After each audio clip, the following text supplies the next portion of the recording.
મહારાષ્ટ્રના પુણેમાં એક હૃદયદ્રાવક કિસ્સો સામે આવ્યો છે।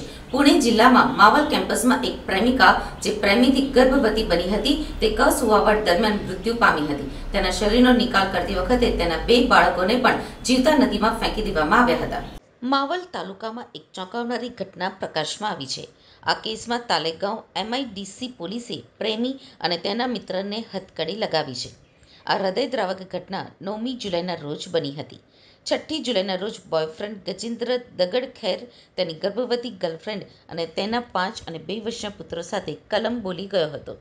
ગર્લફ્રેન્ડે ત્યાંની અમર હોસ્પિટલમાં ગર્ભપાત કરાવ્યો હતો, પરંતુ ડોક્ટરોની બેદરકારીના કારણે 8મી જુલાઈના રોજ ગર્લફ્રેન્ડનું મૃત્યુ થયું હતું। ત્યારબાદ ગર્ભપાત કરાવનાર એજન્ટ મહિલાએ દરમિયાનગીરી કરી અને ગજેન્દ્રના મિત્ર રવિકાંત ગાયકવાડ સાથે મૃતદેહને માવલ ખાતે લાવ્યો હતો। ત્યારબાદ ગજેન્દ્ર અને રવિકાંતે 9મી જુલાઈના અંધકારમાં ઇન્દ્રાયણી નદીમાં વહેતા પ્રવાહમાં લાશ ફેંકી દીધી હતી। ત્યારબાદ પ્રેમિકાના બંને બાળકો રડવા લાગ્યા હતા। હવે આ બંનેનો ભેદ તૂટવાનો ભય ક્રૂરતાની ચરમસીમાએ પહોંચી ગયો છે। કોઈ જ દયા બતાવ્યા વિના બંને બાળકોને એક જ નદીમાં જીવતા ફેંકી દેવામાં આવ્યા। પછીના થોડા દિવસો સુધી બંને એવું વર્તન કરવા લાગ્યા કે જાણે કશું જ બન્યું નથી। તે દરમિયાન જ્યારે તેણીનો પરિવાર તેના પ્રેમી સાથે સંપર્કમાં ન હતો, ત્યારે તેના પરિવારે તાલેગાંવ MIDC પોલીસમાં ગુમ થયાની ફરિયાદ નોંધાવી હતી। ત્યારબાદ પોલીસે તપાસ શરૂ કરી હતી। એ તપાસમાં જાણવા મળ્યું હતું કે ગજેન્દ્રએ તેની ગર્લફ્રેન્ડનો ફોન પર ઘણી વખત સંપર્ક કર્યો હતો અને ગજેન્દ્રએ તેના મિત્ર રવિકાંત સાથે પણ ફોન ઉપર ઘણી બધી વખત વાત કરી હતી। પોલીસે બંનેની ઘણી બધી વખત પૂછપરછ કરી, પરંતુ બંને અસ્પષ્ટ જવાબો આપ્યા હતા। આખરે પોલીસે લાલ આંખ બતાવી અને બંને ઘટનાની કબૂલાત કરી હતી। તાલેગાંવ પોલીસે આગળની કાર્યવાહી હાથ ધરી છે। આ કેસમાં પીડિત મહિલાના પરિવારજનો દ્વારા માંગણી કરવામાં આવી છે કે હત્યાના આરોપીઓને ફાંસી આપો અને 2 નિર્દોષ બાળકોની જિંદગીનો શું વાંક હતો। दिनांक 11 जुलै 2024 रोजी तळेगाव दाभाडे पोलीस स्टेशन येथे मिसिंगची तक्रार दाखल झालेली होती। सदर तक्रारीमध्ये एक विवाहित महिला आपल्या 2 मुलांसह बेपत्ता असल्याचे तक्रारदारांनी सांगितलेले होते।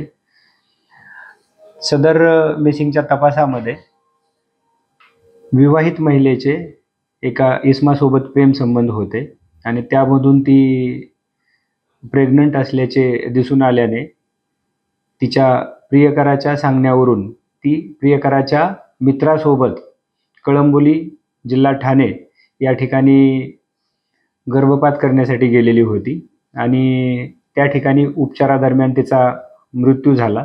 मृत्यू झाल्यानंतर प्रियकराच्या मित्राने तो मृतदेह व तिच्या 2 मुलांना परत तळेगाव दाभाडे या ठिकाणी घेऊन आला आणि प्रियकराच्या मदतीनं त्या दोघांनी मिळून, प्रियकर आणि प्रियकराचा मित्र या दोघांनी मिळून सदर महिलेचा मृतदेह नदीमध्ये फेकून दिलेला आहे। त्याचबरोबर ही घटना पाहत असताना महिलेची दोन्ही मुलं रडत होती आणि त्यामुळं या दोन्ही मुलांनाही जिवंतपणे पाण्यामध्ये या 2 आरोपींनी फेकून दिलेलं आहे।